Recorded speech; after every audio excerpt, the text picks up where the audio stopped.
नमस्कार दोस्तों, स्वागत है आप सभी का हमारे चैनल भक्ति ज्ञान में।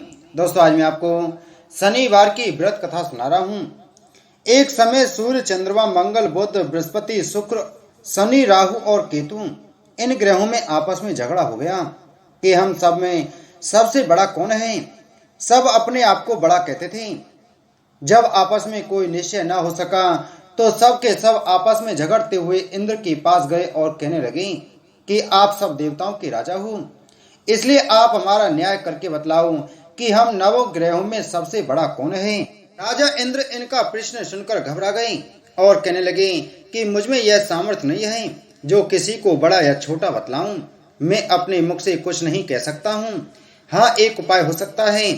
इस समय पृथ्वी पर राजा विक्रमादित्य दूसरों के दुखों का निवारण करने वाला है, इसलिए तुम सब मिलकर उन्हीं के पास जाओ, वही तुम्हारे दुखों का निवारण करेंगे।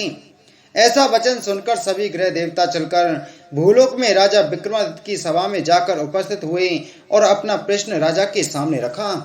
राजा उनकी बात सुनकर बड़ी चिंता में पड़ गए कि मैं अपने मुख से किसको बड़ा और किसको छोटा बतलाऊं। जिसको छोटा बतलाऊंगा वही क्रोध करेगा, परंतु उनका झगड़ा निपटाने के लिए एक उपाय सोचा। उन्होंने सोना, चांदी, कांसा, पीतल, सीसा, रांगा, जस्ता, अभ्रक और लोहा नवों धातुओं के 9 आसन बनवाए। सब आसनों को क्रम से जैसे सोना सबसे पहले और लोहा सबसे पीछे बिछाए गए। इसके पश्चात राजा ने सब ग्रहों से कहा कि आप सब अपने अपने सिंहासनों पर बैठिए। जिसका आसन सबसे आगे वह सबसे बड़ा और जिसका आसन सबसे पीछे वह सबसे छोटा जानिए। क्योंकि लोहा सबसे पीछे था और वह शनिदेव का आसन था, इसलिए शनिदेव ने समझ लिया कि राजा ने मुझको सबसे छोटा बना दिया है। इस पर शनिदेव को बड़ा क्रोध आया और कहा कि राजा, तू मेरे पराक्रम को नहीं जानता है। सूर्य एक राशि पर 1 महीना, चंद्रमा 2.25 महीना 2 दिन, मंगल 1.5 महीना, बृहस्पति 13 महीने, बुध और शुक्र 1 महीने, परंतु मैं एक राशि पर 2.5 अथवा 7.5 साल तक रहता हूँ। बड़े बड़े देवताओं को भी मैंने भीषण दुख दिया है। राजन सुनो, राम जी को 7.5 आई और वनवास हो गया और रावण पर आई तो राम और लक्ष्मण ने सेना लेकर लंका पर चढ़ाई कर दी, रावण के कुल का नाश कर दिया।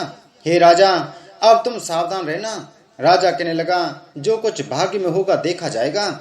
इसके बाद अन्य ग्रह तो प्रसन्नता के साथ चले गए, परंतु शनिदेव बड़े क्रोध के साथ वहां से सिधारे।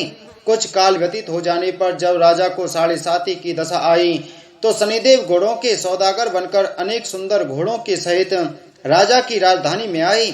जब राजा ने सौदागर के आने की खबर सुनी तो अश्वपाल को अच्छे अच्छे घोड़े खरीदने की आज्ञा दी। अश्वपाल ऐसी अच्छी नस्ल के घोड़े देखकर और उनका मूल्य सुनकर चकित हो गया और तुरंत ही राजा को खबर दी। राजा उन घोड़ों को देखकर एक अच्छा सा घोड़ा चुनकर सवारी के लिए चढ़ा। राजा के घोड़े के पीठ पर बैठते ही घोड़ा जोर से भागा। घोड़ा बहुत दूर एक बड़े जंगल में जाकर राजा को छोड़कर अंतर्ध्यान हो गया। इसके बाद राजा अकेला जंगल में भटकता फिरता रहा। बहुत देर के पश्चात राजा ने भूख और प्यास से दुखी होकर भटकते भटकते एक ग्वाले को देखा। ग्वाले ने राजा को प्यास से व्याकुल देखकर पानी पिलाया। राजा की उंगली में एक अंगूठी थी, उसे निकालकर प्रसन्नता के साथ ग्वाले को दे दी और शहर की ओर चल दिया। राजा शहर में पहुंचकर एक सेठ की दुकान पर जाकर बैठ गया और अपने आप को उज्जैन का रहने वाला तथा अपना नाम बीका बतलाया। सेठ ने उसको कुलीन मनुष्य समझकर जल आदि पिलाया। भाग्यवश उस दिन सेठ की दुकान पर बिक्री बहुत अधिक हुई। तब सेठ ने उसको भाग्यवान पुरुष समझकर भोजन कराने के लिए अपने साथ ले गया। भोजन करते समय राजा ने आश्चर्य की एक बात देखी कि खूंटी पर हार लटक रहा है और खूंटी उस हाल को निगल रही है।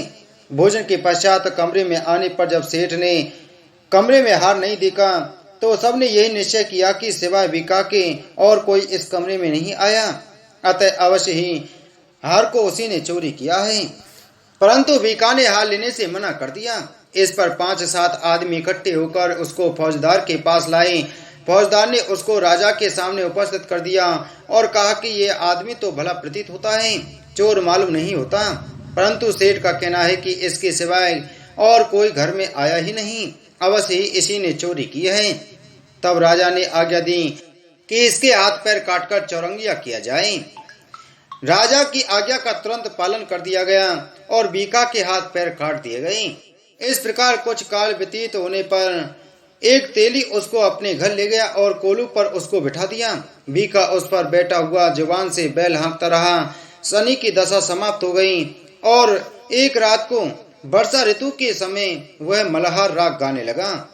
उसका गाना सुनकर उस शहर के राजा की कन्या उस राग पर मोहित हो गई और दासी को खबर लेने को भेजा कि शहर में कौन गा रहा है। दासी सारे शहर में फिरती फिरती क्या देखती है कि एक तेली के घर में चौरंगिया राग गा रहा है। दासी ने महल में जाकर राजकुमारी को सब वृतांत सुना दिया। बस उसी क्षण राजकुमारी ने अपने मन में यह प्रण कर लिया कि चाहे कुछ हो मैं इस चौरंगिया के साथ विवाह करूंगी।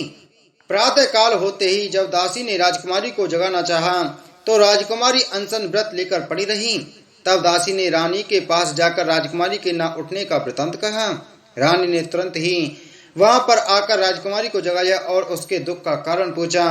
तो राजकुमारी ने कहा कि माताजी, मैंने यह प्रण कर लिया है कि तेली के घर में जो चौरंगिया है उसी के साथ विवाह करूंगी। माता ने कहा, पगली, यह क्या बात कर रही है? तुझको किसी देश के राजा के साथ विवाह हो जाएगा। कन्या कहने लगी कि माताजी, मैं अपना प्रण कभी नहीं तोड़ूंगी। माता ने चिंतित होकर यह बात राजा को बताई। जब महाराज ने भी आकर यह समझाया कि मैं अभी देश देशांतर में अपने दूत भेजकर सुयोग्य रूपवान एवं बड़े से बड़े गुणी राजकुमार के साथ तुम्हारा विवाह करूंगा, ऐसी बात तुमको कभी नहीं विचारनी चाहिए। कन्या ने कहा, पिताजी, मैं अपने प्राण त्याग दूंगी परंतु दूसरे से विवाह नहीं करूंगी। इतना सुनकर राजा ने क्रोध से कहा, यदि तेरे भाग्य में ऐसा ही लिखा है तो जैसी तेरी इच्छा हो वैसा ही कर। राजा ने तेली को बुलाकर कहा कि तेरे घर में जो चौरंगिया है उसके साथ मैं अपनी कन्या का विवाह करना चाहता हूँ। तेली ने कहा कि यह कैसे हो सकता है? कहाँ आप हमारे राजा और कहाँ मैं एक नीच तेली। परंतु राजा ने कहा कि भाग्य के लिखे को कोई नहीं टाल सकता। अपने घर जाकर विवाह की तैयारी करो। राजा ने उसी समय तोरण और बंदरबान लगवाकर अपनी राजकुमारी का विवाह चौरंगिया बना राजा विक्रमादित्य के साथ कर दिया। रात्रि को जब विक्रमादित्य और राजकुमारी महल में सोए तो आधी रात के समय शनिदेव ने विक्रमादित्य को स्वप्न दिया कि राजा, कहो मुझको छोटा बतलाकर तुमने कितना दुख उठाया। राजा ने क्षमा मांगी। शनिदेव ने प्रसन्न होकर विक्रमादित्य को हाथ पैर दिए।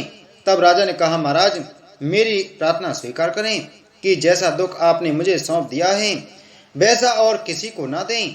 शनिदेव ने कहा कि तुम्हारी यह प्रार्थना स्वीकार है। जो मनुष्य मेरी कथा सुनेगा या कहेगा उसको मेरी दशा में कभी किसी प्रकार का दुख नहीं होगा और जो नित्य ही मेरा ध्यान करेगा या चेंटियों को आटा काट डालेगा उसके सब मनोरथ पूर्ण होंगे। इतना कहकर शनिदेव अपने धाम को चले गए।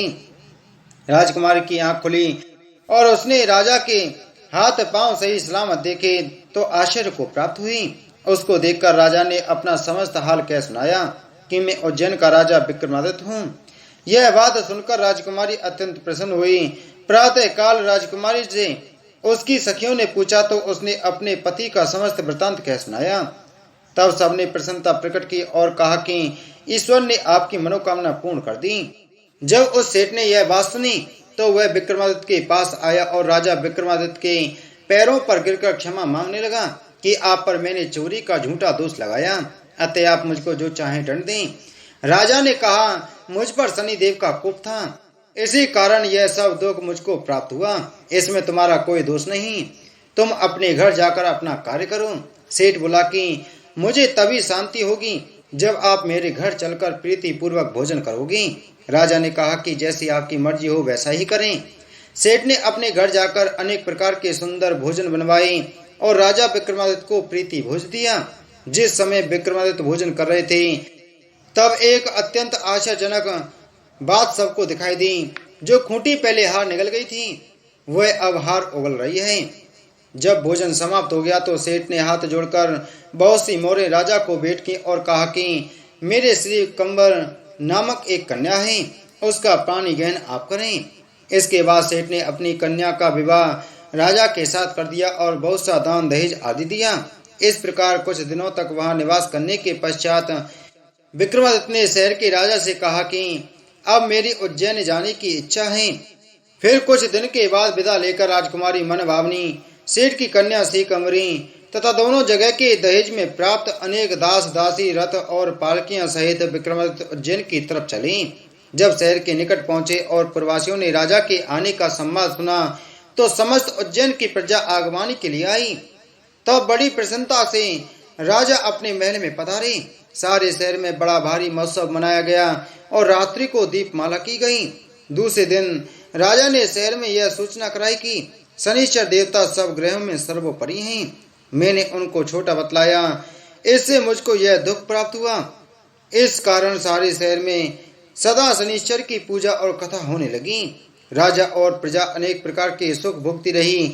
जो कोई शनिश्चर की इस कथा को पढ़ता सुनता या सुनाता है, शनिदेव की कृपा से उसके सब दुख दूर हो जाते हैं। शनिवार की कथा को अवश्य सुनना या पढ़ना चाहिए। बोलो शनिदेव महाराज की जय।